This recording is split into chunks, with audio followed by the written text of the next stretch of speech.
Morning mga boss madam, dito tayo sa property na overlooking.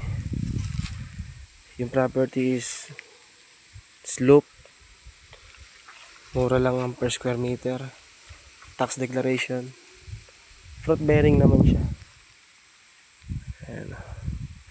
Mga durian, rambutan, saging, yung mga nakapaloob dito sa property. Yan yung overlooking niya mga bossing. Ayan. Ayan. Yan yung overlooking niya.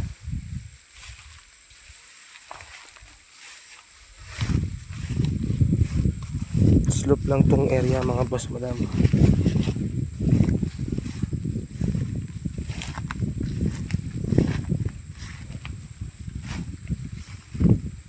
Ayan o.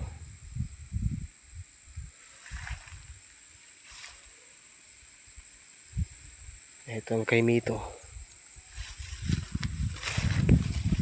Slope lang yung property.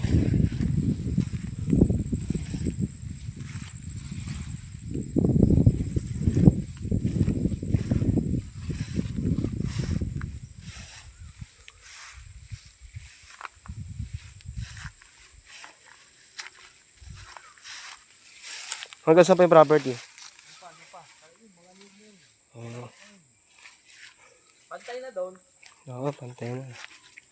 Sige, dito na lang muna tayo. Lalim din pala ba kayo? Ayan o.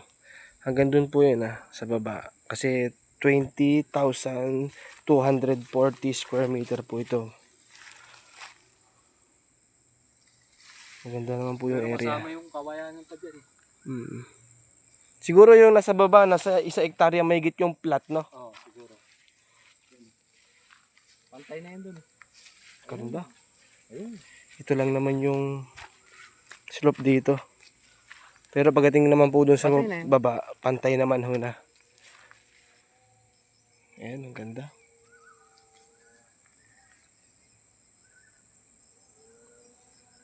Yun, ang tanawin mo, yun. Doon, ganda. Nasa ibabaw pa.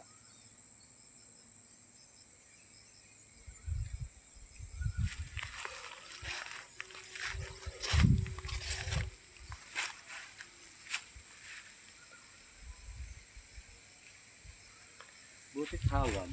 Kaya nga, ang ganda ng overlooking niya. 22,240 square meter. Ayan.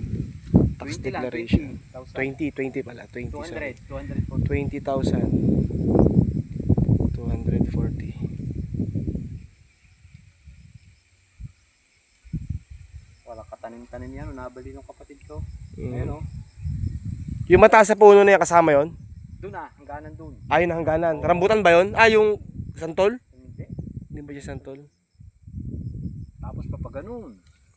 Diretso na dito sa may kawayanan. Tapos dyan.